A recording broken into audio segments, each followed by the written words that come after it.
Right, so with today's review, I'm going to leave behind my personal and political views, which is going to be really tough if I'm going to be honest with you, because last night I watched The Apprentice with Sebastian Stan starring as Donald Trump, and...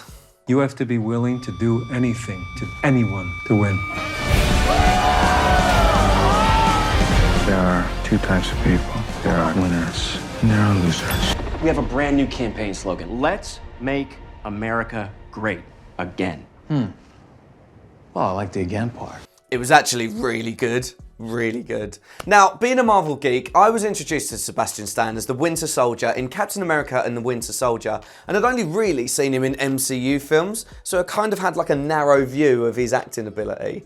But he is one of the most talented actors around, and I'll be honest, he absolutely nailed playing Trump, even down to his mouth movements and a little head shake. Okay, so the film is basically about the rise of Trump becoming who we know who he is today, and how he was guided by his mentor Roy Cohn, played by Jeremy Strong, who fans would know as Kendall from Succession, a cutthroat lawyer which is one of the most well-connected and powerful men in New York City in the 70s. I'm just going to throw this in at this point as well. Jeremy Strong was mesmerising in his role, and Maria Bakalova as Ivana Trump was the perfect casting.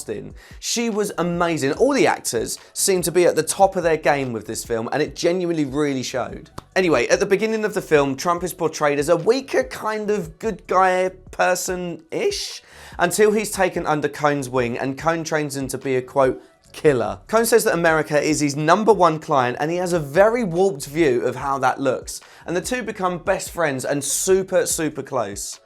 As the film progresses, you can clearly see that Trump battles his own demons and questions a lot of things Cohn says, saying that it might have gone a bit too far. But nevertheless, Trump becomes the property tycoon that we know him for, as well as showing his plans to build Trump Tower and how he grew this into his empire. But what else we see grow was his ego and his arrogance, and The Apprentice took over the master as Trump became more and more ruthless and less human in a way that even shocked the heartless Cohn, who's a serial blackmailer and a pretty nasty piece of work himself. We also see quite a lot of the personal side of Trump in this film, from struggles with his family, including his brother's addiction and passing, to his party lifestyle, which you can imagine what that looked like back in the 70s. But also witnessing some disturbing scenes of him carrying out serious sexual assault against his wife Ivana. Something else we see in this film is how homosexuality was viewed in society back in the day, and AIDS being such a serious illness with huge ramifications and fear amongst the general public. When Cohn's health started to decline after contracting AIDS from a partner, Donald threw him a birthday party and said he'd bought him a really expensive gift, which was Tiffany diamond cufflinks.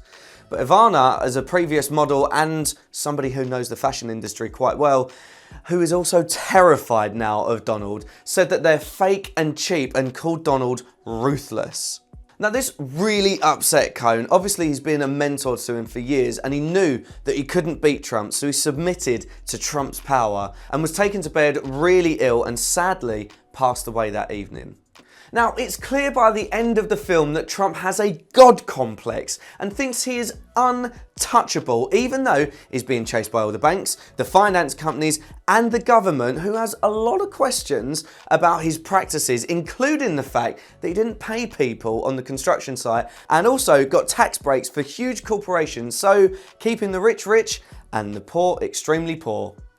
Now, the former president has obviously come out and spoken against the film, sending a cease and desist letter that was unsuccessful, and has called the film, quote, a cheap, defamatory and politically disgusting hatchet job. It's a bit dramatic, that, isn't it? He also suggested it's being used to derail his presidential campaign. Now, despite this being a film about Donald Trump, whatever your view is of him, it's very good. All the actors, including the smaller parts, were incredible, and the way that this was shot like it was back in the 70s and the pacing of the film was amazing.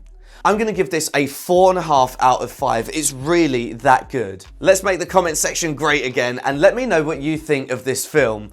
That's all from me, and I'll see you next time.